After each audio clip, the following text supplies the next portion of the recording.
I guess, at the end of the day, this is all just reducing paperwork and making life just that little bit easier. Totally, that's exactly what it is. I mean, I'm a city girl, a tech girl who married a farmer. That old story. So I moved back to the farm, and was kind of astounded by how we were using paper maps. We were doing a lot of this kind of stuff back then. Is the main thing the fact that productive farmland is being sold off to forestry interests? That's part of it, but it's just the flow-on effects. Look at the increase in our electricity prices, for example. All these renewables, wind and solar, for example, they do absolutely get a type of subsidy.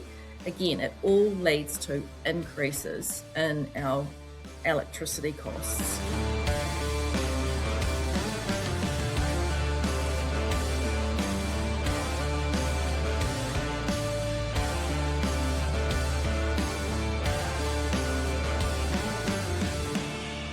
New Zealand agri-tech company Precision Farming, they've just purchased NuPoint, or very recently they did anyway, which is a business specialising in cloud-based management systems. What does it all mean? Precision Farming Chief Executive Chloe Walker joins us now. It's good to have you on. How are you?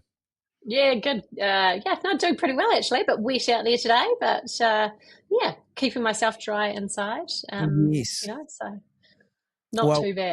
And where are you based? Just out of interest and for the listeners to have the scene set for them? Yeah, no, I'm based just north of Taupō, actually. So we've got a couple of dairy farms just north of Taupō, and so keeping in the central North Island, enjoying the rain and staying out of the terrible weather from the cyclone we just had through.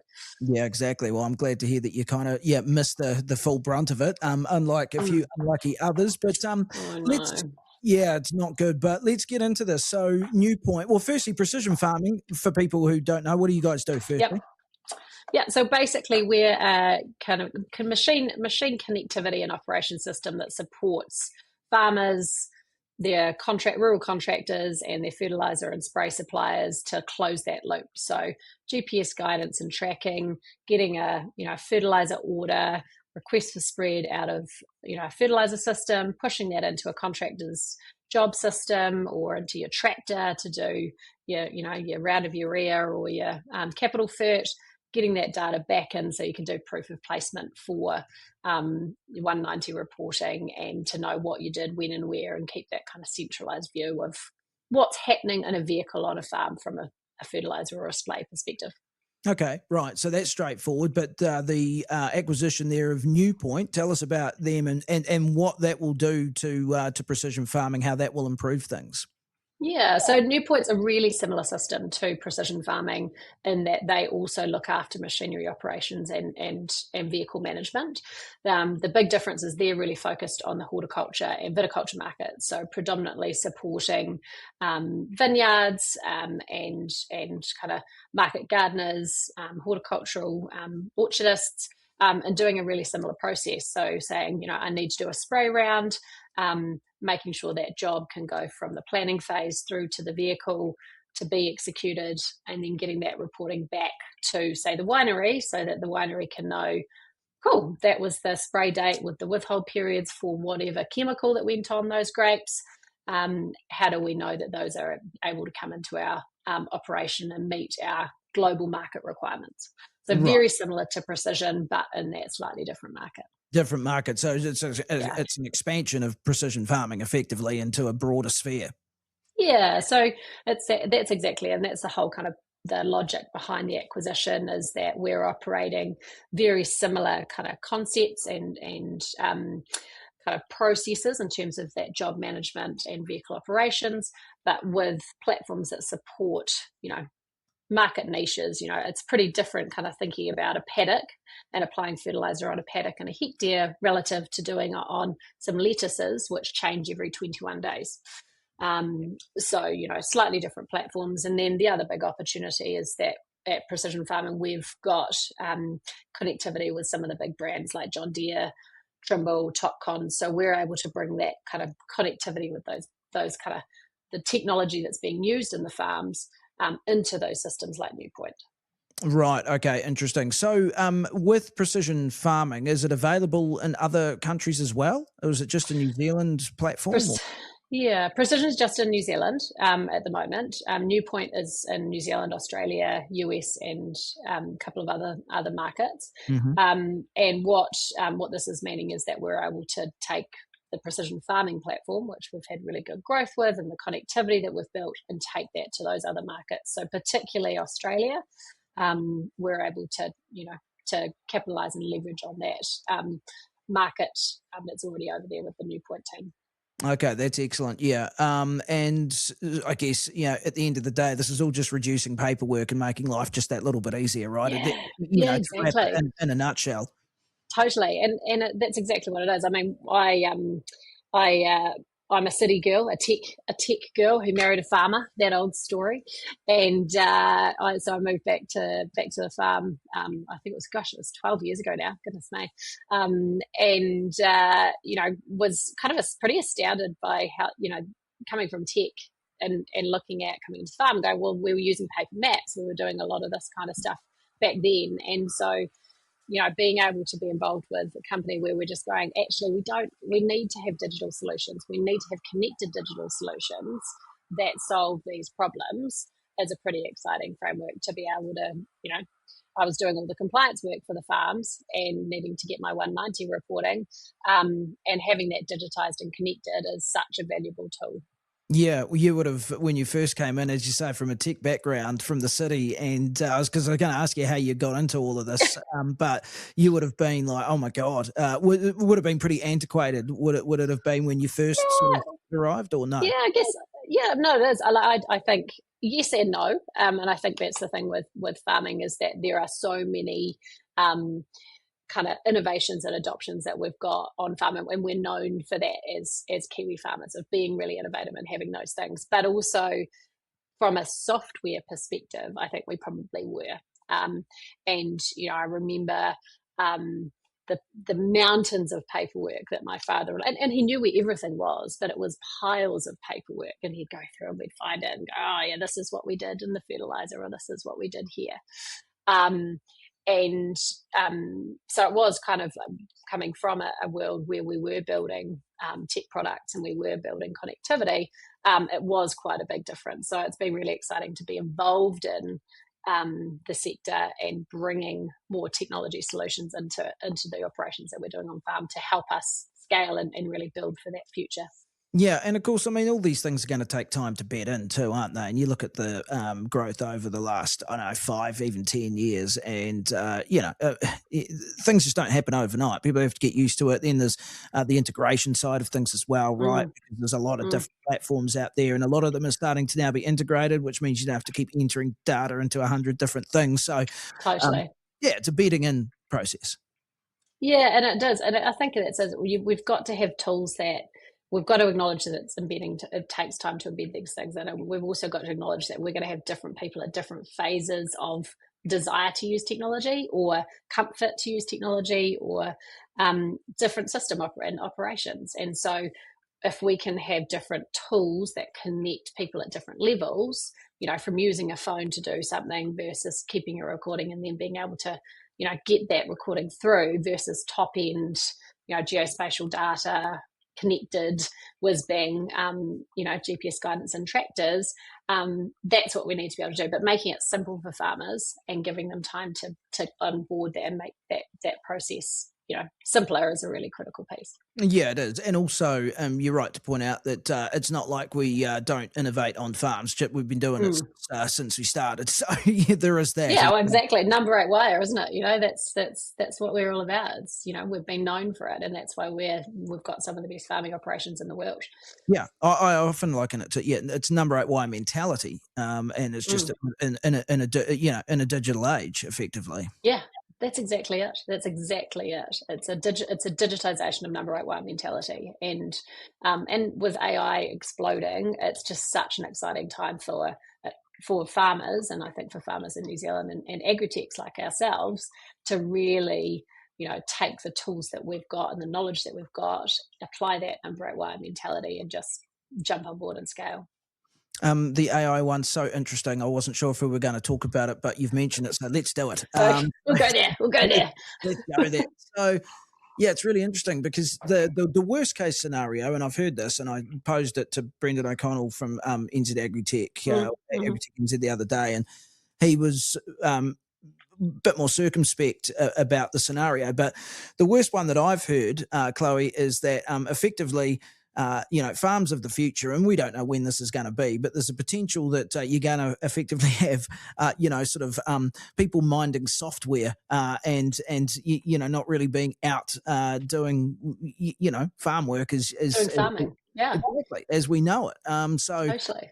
I don't know. Where do you see the end game? Get your crystal ball out. Well, and I think that's the interesting question. I mean, at the end of the day, when you look at kind of industries that are going to be protected a bit more from AI, actually agriculture is really high up there. And the reason is because it's a biological operation. We're needing to interact with animals. We're needing to interact with plants. We actually need to be there and be on the ground to do some of these things. And AI is not going to be able to solve all those things. And yes, it's definitely going to be part of the framework. And I think you're right. In some respects, yeah, we are going to be having, more apps and more things to drive it. But it's augmenting what we're doing as humans and helping us to do things in a more efficient and sustainable and in a fashion that means we can do the fun stuff that we like doing in farming. I don't think you'd find many farmers that would say, as a dairy farmer, oh yeah, just feel like going to set up a brake fence today. That sounds fantastic. It's my favourite job in the world. But drenching is a lot of fun, and weighing stock and moving them around and doing all that kind of stuff, that is fun. So I think being able to optimize what we're doing on farm, utilizing technology like collars, like work that we're doing with precision farming to optimize fertiliser and spray application, I think it's just going to help us improve our operations and to be more efficient. Which echoes exactly what Brendan was saying, that the augmentation part of it, I think, is, where you're coming from. Yeah, maybe I'm more skeptical. I don't know. Maybe I listen to the wrong things as well with the doom and gloom side of AI, sort of end of the world scenario, robots take over everything. But can't AI, already identify, pasture, plants, etc., and you don't need eyes on the ground, and then it can spray very specifically where you want it to. And if it can't do that now, it's going to be able to do it in the future. Yeah. I don't know. I'm a bit more skeptical, Chloe. Yeah, but I think. No, but I think you're right, and I think you're right. We'll be able to use satellite imagery, which is ground truth, with probes that we can then go, okay, well, this square meter of grass or this individual plant needs this to be put on it.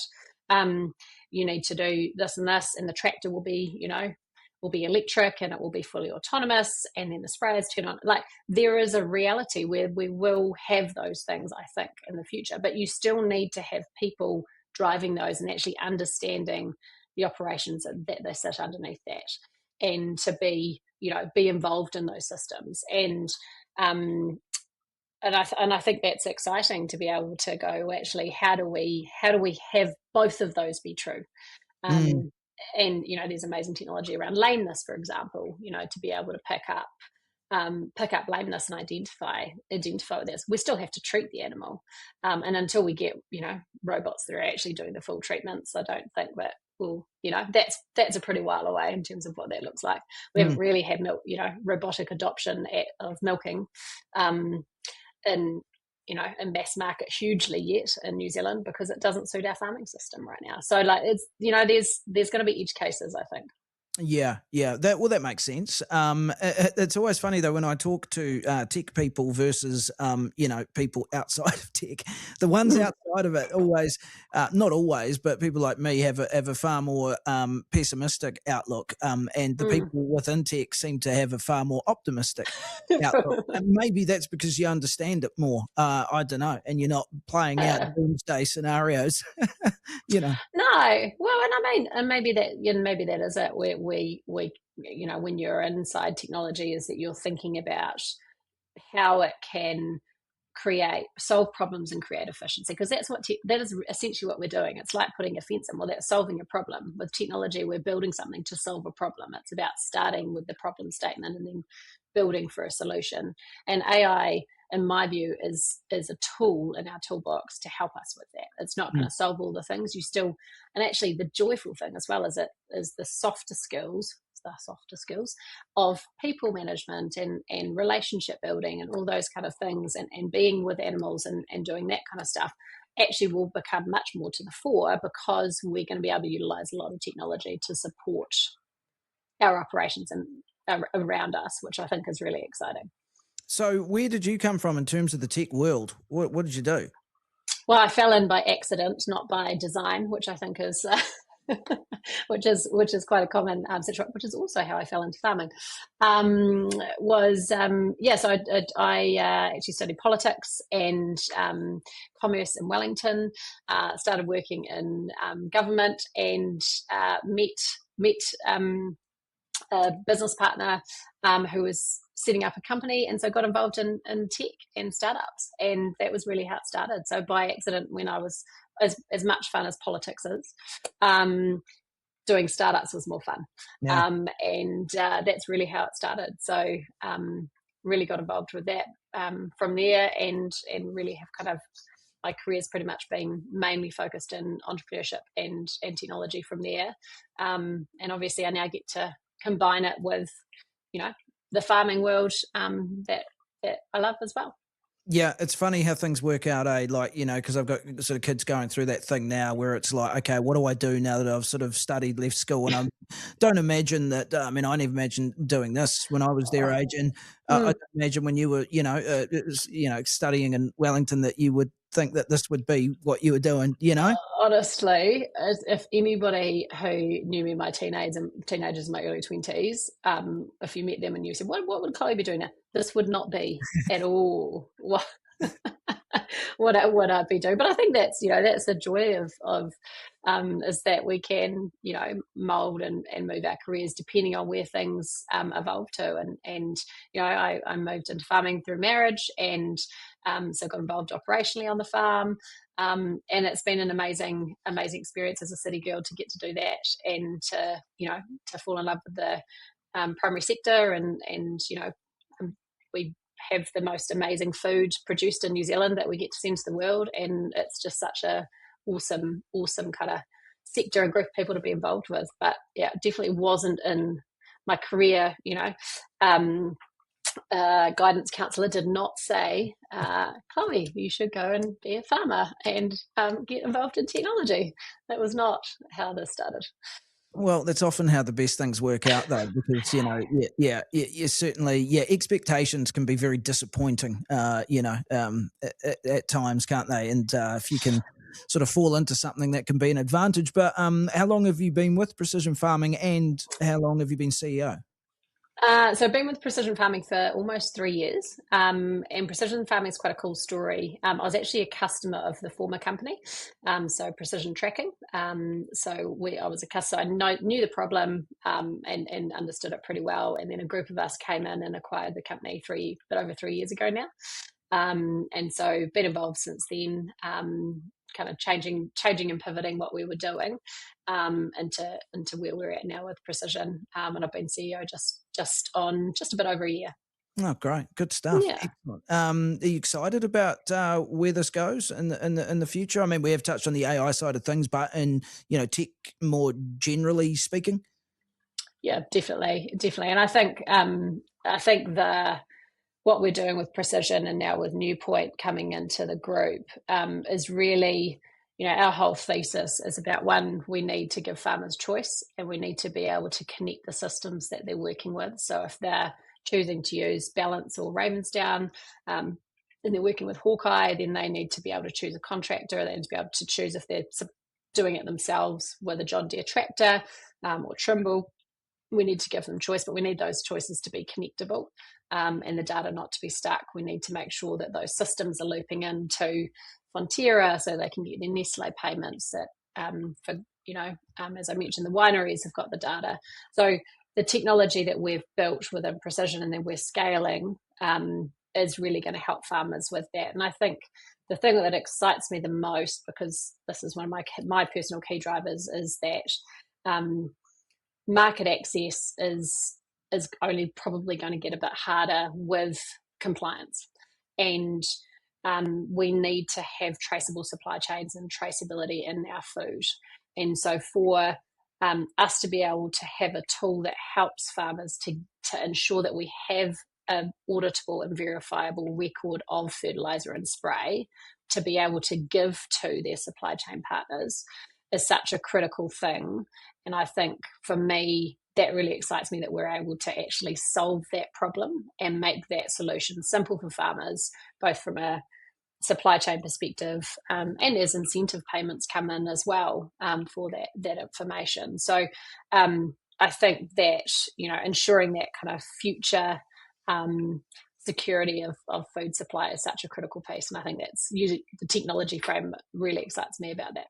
I used to be quite skeptical about that, as did a lot of people, I think. But I think you're right in terms of when you break it down and talk about it in terms of where our stuff's going to go, that becomes even more important, doesn't it? And yeah. Totally. And I think that's the thing, is that when you're looking at where it's going to go to, and the kind of compliance requirements from those markets, and people are wanting to put healthy food into their bodies. They're wanting to have provenance stories, to be able to have that kind of all the way through the supply chain and have that transparency, I think is really critical. And I think customers are wanting that. And I think as New Zealand, it's actually one of our biggest trading, well, it is our biggest trading opportunities, isn't it? Is to be able to have that, that story about where, that New Zealand origin and the, quality of the food and the things that have been applied to it in terms of environmental management and so on and so forth. Yeah, well, we hang our hat on it, so let's make sure that the coat hanger is strong, I suppose. Well, that's a great analogy. I'm going to use that. You like that? I like that. Yeah. No, I don't know if it absolutely. But you can play around with it anyway. Where find precision farming? What's the best way to connect with you guys?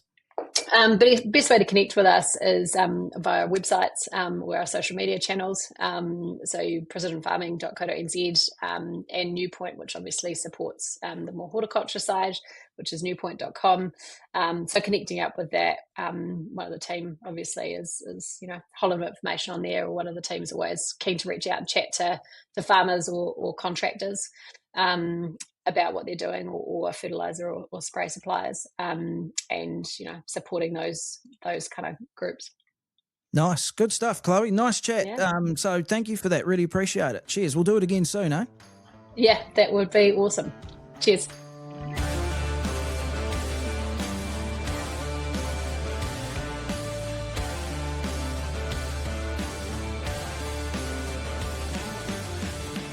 All right, so 3 farmer lobby groups are applying the blowtorch to political parties on key issues facing the primary sector ahead of the general election. So there's been a joint letter sent to National Labour Act in New Zealand First, and the group's basically seeking clarification on rural, environmental and agricultural issues. Spokesperson for the 3 groups, which include Groundswell NZ, NZ Farming and the Methane Science Accord, is Helen Mandeno, who joins us now. Nice to have you on. How are you?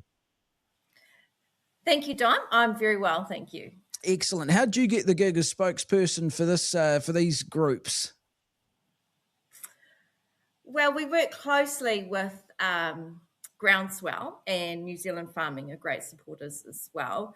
Groundswell are currently really tied up with fighting the Section 6 to do with the RMA in court. But they helped us design the letter, and same with New Zealand Farming. So, I'm just a sort of key spokesperson for the group. And by the group, you're part of the Methane Science Accord, effectively. That's correct. Yeah. Yes. Yeah. Okay. Yeah. Yeah. And you are obviously farming. Whereabouts are you? What are you? Yes, we are based in Narooma, which is sort of South Waikato, North King Country, right on the boundary there. So why the need then for a joint letter to those parties aforementioned? What's the purpose behind it? Well, the background is that it's election year. So we feel that we represent the voice of grassroots farmers and also rural New Zealand. we thought that people will be wanting to know how to cast their vote, and that this letter, which we will link on our Facebook page later on, and Groundswell will do the same, by the way. This letter has got some key observations around the challenges that grassroots farmers and rural New Zealand are currently facing. So the letter contains these observations and then very specific questions for the politicians. We tried to design the questions so we could get direct answers and not sort of wishy-washy answers from the politicians, because they can tend to be a bit slippery. So that was the whole intention. And then we thought we could publish those answers. We asked for public answers. And so that will hopefully help rural NZ and grassroots farmers to make a decision ahead of the election. So the letter that I have here, it says, we would appreciate your consideration of the attached letter and respectfully request a formal response addressing the questions raised by 14th of April of this year, obviously. Have you had a response? No, very sadly, we haven't. It was sent to it's been sent to ACT, National New Zealand First and Labour, and we have had no responses so far. We did hear back from New Zealand First just the end of last week. They've asked for an extension, so we have obviously granted that. We want to work with these political parties. And then we had, when we first sent the letter out towards the end of March, I did hear back from Kieran McNulty. He sent us an acknowledgement email saying he would forward the letter to the agricultural spokesperson. Okay, yeah. No, he's a good guy, Kieran. I'm not surprised that he was on to that. Okay, so the various aspects then that you're asking for, or the answers to questions that you've posed. Let's go through a few of them. So Paris Agreement and net zero commitments, that's the first one. I know that's quite big on the agenda of all these different groups. What's the nub of the issue when it comes to Paris and net zero? Basically, as our letter outlines, it's hollowing out our communities. We've seen more than 300,000 hectares of good production land get converted to carbon forestry, all for what? We are absorbing just as much CO2 continuously without creating a big pest nuisance and fire hazard. Like, none of it makes any sense. And with the huge increase in carbon farming, that's just had a huge flow-on effect. We've seen reduction in livestock numbers, which has seen, the closure of meat processors. We've seen rural communities diminish, schools close, loss of jobs. I mean, it's just a huge flow-on effect. All for what? It doesn't make any sense. When it comes to Paris, though, I mean, the government of this particular coalition government, I think, have said pretty unequivocally, I'm sure Todd McClay said it, if I'm not mistaken, that, Paris isn't going anywhere, effectively. They have, unfortunately. But at what stage can we have a decision as a country? Like, I checked the debt calculator just before, and the country is borrowing $59 million per day. Now, can we afford to be in the Paris Accord and trying to achieve net zero by 2050? We actually can't as a country. I'm not sure if you're aware of the report by Professor Michael Kelly, but he modelled the costs involved with achieving net zero for New Zealand, and it was in excess of $500 billion, and it would require 10% of the global annual production of lithium, cobalt, and other minerals. Like, this is ideology. It's not reality. And when do the members of New Zealand public get to have a chance? I'm not sure if you're aware, but we've run a couple of surveys over the past few years. One was in spring last year, and the other one was prior to that in May. Now, really interesting to hear the results of those surveys. We asked, in your opinion, as being in the Paris Accord in the best interest of New Zealanders. Now, 94% of responses said no. Again, and we've also asked the public if they agree that reducing livestock methane won't impact global climate change, and 95% of them agree. I mean, we only produce 0.17% of the world's global emissions. Nothing we can do will make a difference, and that's reality. I guess the flip side of that, or what I've heard people say in answer to that, is that, okay, but Paris says that as long as it doesn't impact food production, so that'd be point one. And point two would be that this is what our international markets are demanding, these sorts of things. So if we want to, be on a trajectory of export growth in the decades to come, then these are things that we're going to have to contend with. Those are the arguments from, I guess, people that would look at this one and oppose it. That's fair. I think that's the summation of it. Those are the arguments we've heard. So we are seeing that this is reducing food production. Look at our decrease in livestock numbers and our closure of meat processing companies. So that is real. It is having a negative effect to the amount of food that we are producing as a country. And the other argument, it doesn't stack up.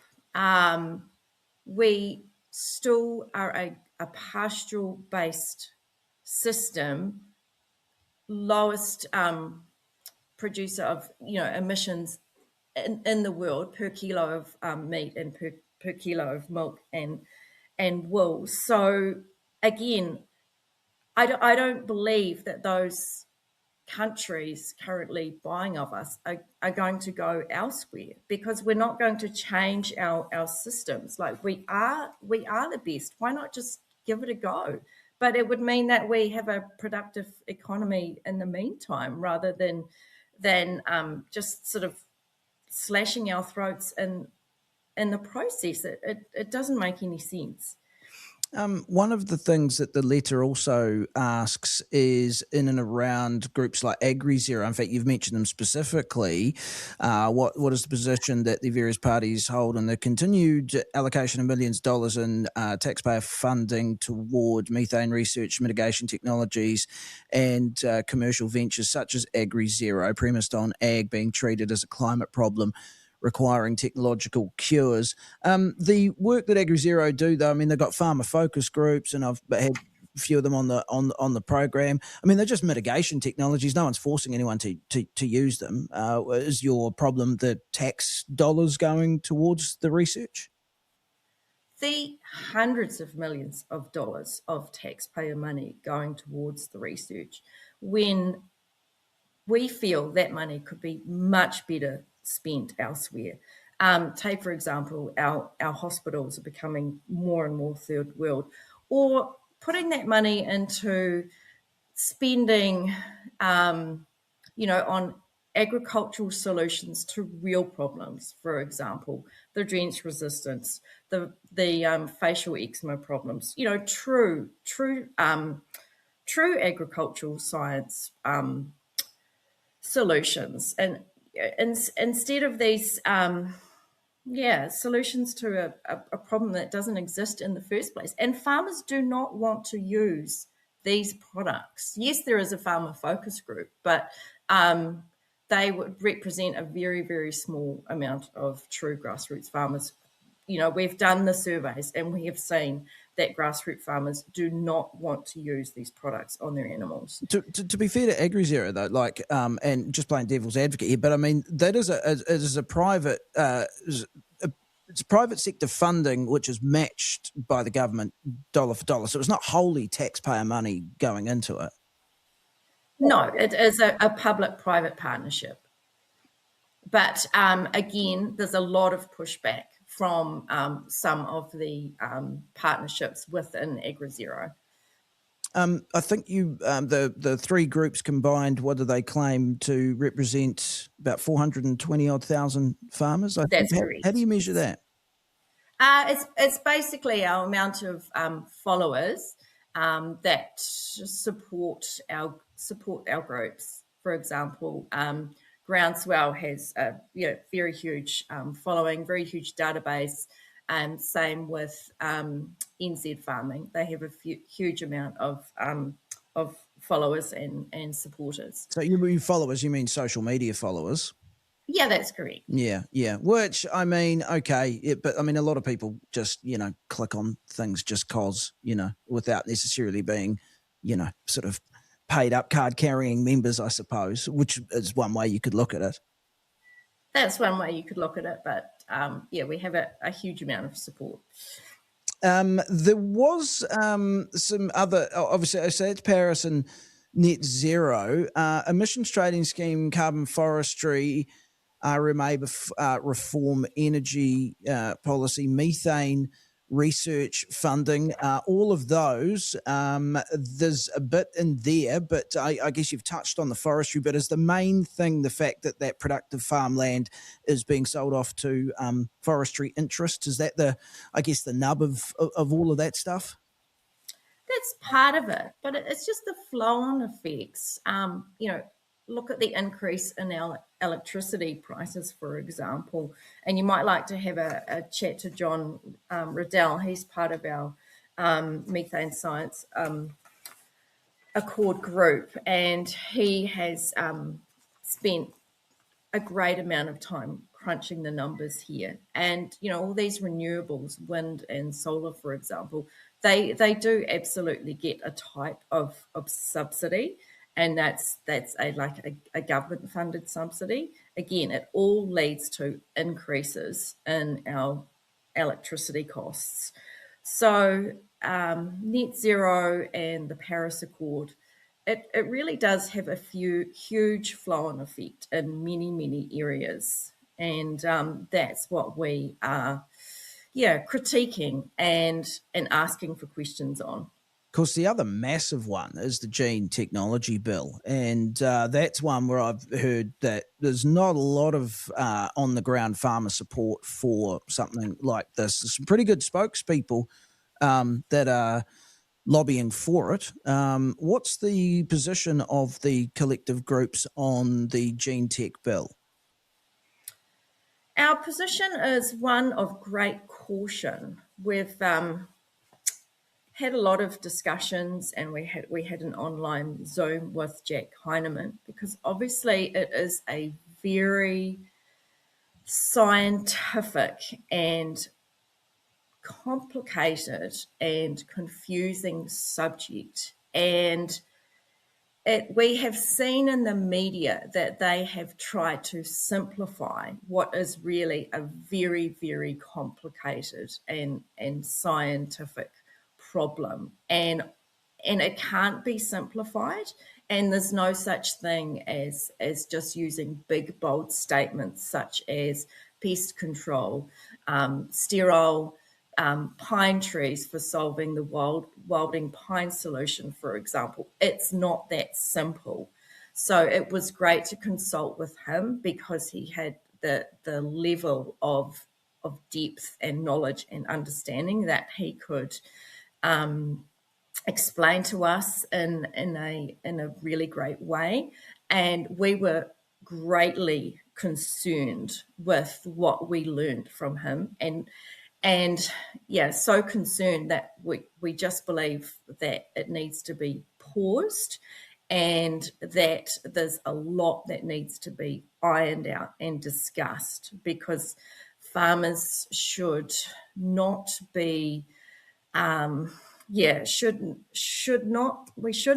be relying on farmers' sort of ignorance around such a very complicated subject to try and sway them emotionally by using statements such as pest control, weed control, solving the wilding pine problem, etc., etc. It's not that simple. And we feel the bill has been rushed and oversimplified, and we want that halted and proper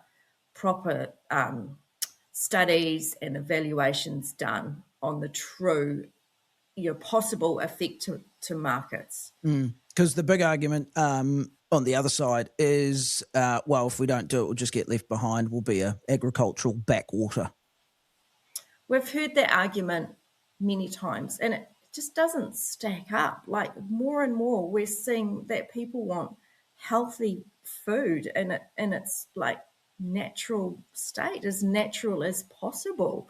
So why would we rush headfirst into this? Like, New Zealand has an amazing reputation for our grass-fed, minimal antibiotics, minimal chemical input systems. It doesn't make sense to rush this, because once the genie's out of the bottle, it can't be put back. So no, we're not going to be left behind. And I think you can absolutely separate the two, the two different fields of like medical versus agricultural. So I understand that they're two completely different things, and I don't think that you should be lumping ag into the medical side of things. So no, I don't think that stacks up. I think we'll be actually sort of leaps ahead by pressing pause. Let's keep doing what we do well, which is producing clean, green, pasture-raised protein in New Zealand. Yeah, because I think the real danger with that one, as far as I can tell anyway, is probably the law of unintended consequence when it comes to something like this. It's hard to extrapolate what could actually potentially happen if you do introduce some of these, sciences, I suppose you could say, into the landscape. Absolutely. The unintended consequences, are huge. And Jack Heinemann was explaining gene, spray applied gene silencing. And I tell you what, to go and research that is very, very alarming. Like I say, once that genie's out of the bottle, we can't put it back. And it could be a huge risk to human health, animal health.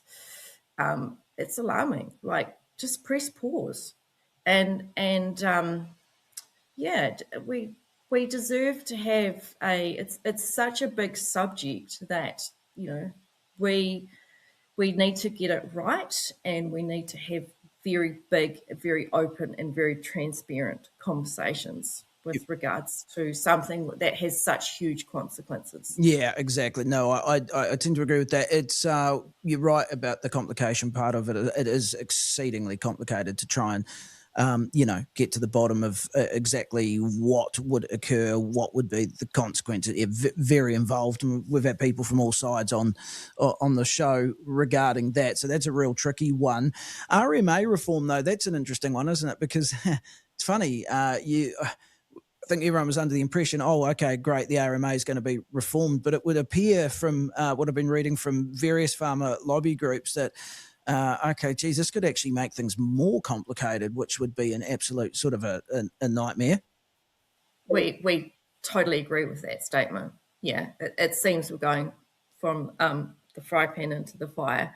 Again, we need to press halt on this issue. And what's quite disappointing is when they first, were announcing the replacement, everyone was sort of jumping up and down and saying, oh, hallelujah, this is the best thing, to happen to us. But no one had actually read those bills in detail and in great depth. And it's a real shame that the some of the farming groups said, oh, this is going to be really good for ag and for our industry, when actually the opposite was true. So again, let's press halt, and we don't need to go from the frying pan into the fire. Is that the same as freshwater farm plans, etc.? The same sort of idea around that? Just take time. Absolutely. Again, like, it just seems to be a giant mess at the moment, and it's been going on for a very long time.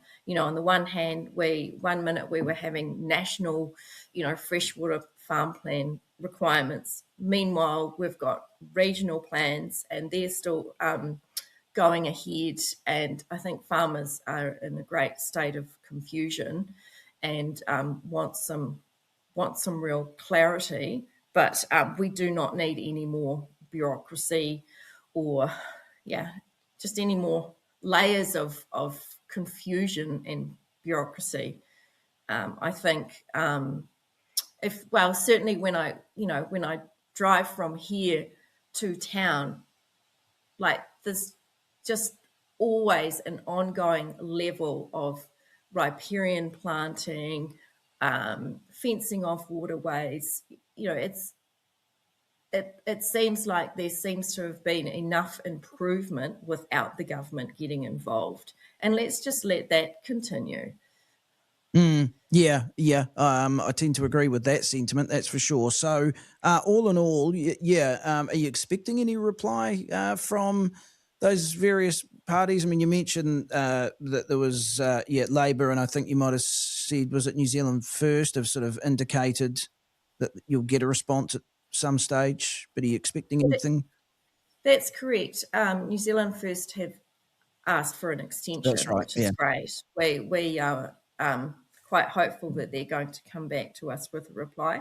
I think it's very interesting. If we get no reply from some of the parties, I think that speaks volumes, and that's quite insulting to grassroots farmers and to rural public as well. And once they actually see the letter and the contents, I think sort of 99% of people will agree with our observations and will agree that they just want, black and white answers. So for this letter to be ignored, that's going to send a loud and clear message to the voters coming up to the election. So I think it would be very, very unwise of any political party to ignore this, because that speaks volumes. Do you have any inkling as to why? I mean, is it how they view these groups as sort of insignificant, or do you think, or they might view Methane Science Accord as insignificant? They probably view us as quite extreme. That would be their opinion. We know that we're actually, do represent grassroots New Zealand.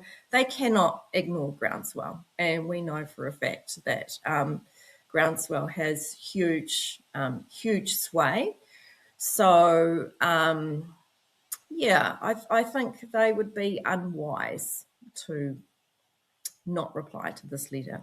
Well, I'll be fascinated to see any reply, and I suppose that's the whole point, is you'd make those public, obviously, so Yes. so the electorate could be informed as to where the various parties stand on these issues. The other thing I was going to ask you, though, the Green Party and the Māori Party, you haven't sent them to them. Is that because you know what the answers are already going to be? Why did they not get the letter? Pretty much, Dom. Yeah, no, we didn't have much faith in their responses, and we didn't think there would be much point, to be honest.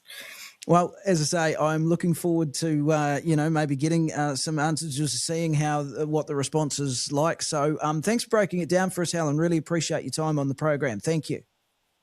Thank you, Dom, and we will be sure to keep you informed. Thanks for watching, everybody. Don't forget, as always, if you want to leave a comment or subscribe to the channel, like the page, and we've got new episodes for you every Wednesday, Friday, and Sunday. Until next time, take care.